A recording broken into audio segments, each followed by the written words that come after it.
Bonjour à tous! Alors voilà, comme nous, les conteuses de la compagnie après la pluie, on est très triste de ne plus pouvoir venir vous raconter des histoires et de vous en faire écrire, on a pensé qu'un petit tutoriel pour écrire de jolies histoires pourrait vous être utile. Ainsi, vous pourrez les concocter tout seul dans votre chambre ou avec vos parents et nous les envoyer par mail. Et ainsi, nous pourrons continuer à récolter vos histoires, même à distance. Chic! Alors cette année, nous récoltons les histoires sur le thème du voyage. Voyage, voyage. Oui, bon, effectivement, vous pouvez écrire ou bien des chansons ou bien des histoires. Et aujourd'hui, je vais vous donner 4, 5 trucs et astuces pour écrire une bonne histoire. Alors, c'est parti? Vous êtes prêts? La recette des histoires de voyage. Pour écrire une bonne histoire, il vous faut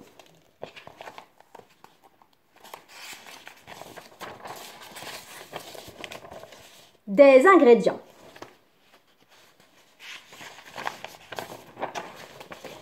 Il vous faut un héros. Oui, par exemple, le petit chaperon rouge. Il vous faut une action, une situation à améliorer.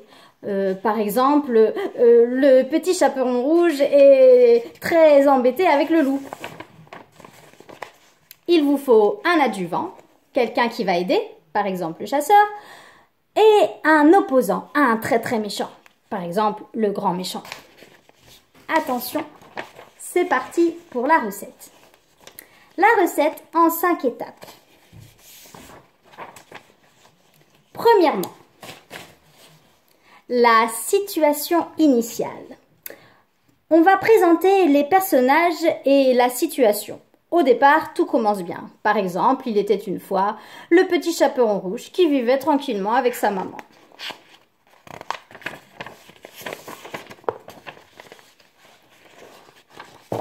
Deuxièmement, l'élément perturbateur.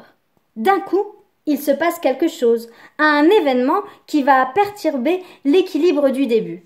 Par exemple, un jour, la maman du petit chaperon rouge lui demande d'aller porter une galette et un petit pot de beurre chez sa grand-mère, quand tout à coup, elle rencontre un loup.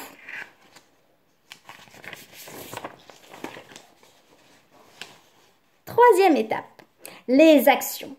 Le héros va vivre des aventures ou passer des épreuves. Par exemple, le petit chaperon rouge prend le chemin le plus long, le loup le chemin le plus court pour aller chez sa grand-mère. Il mange la grand-mère et il mange le petit chaperon rouge. Quatrièmement, le dénouement. Les différents éléments de résolution qui mettent un terme aux aventures du héros.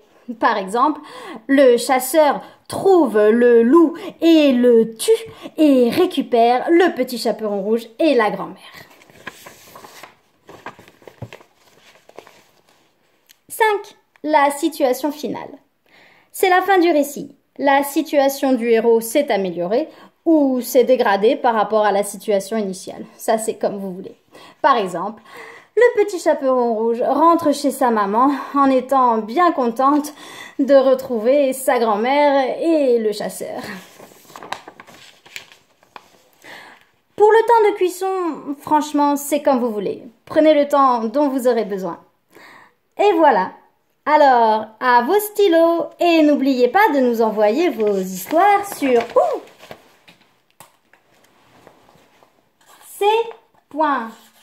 après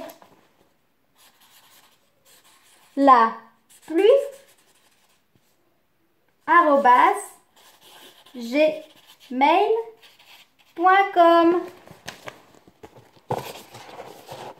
On attend vos histoires avec impatience. À bientôt!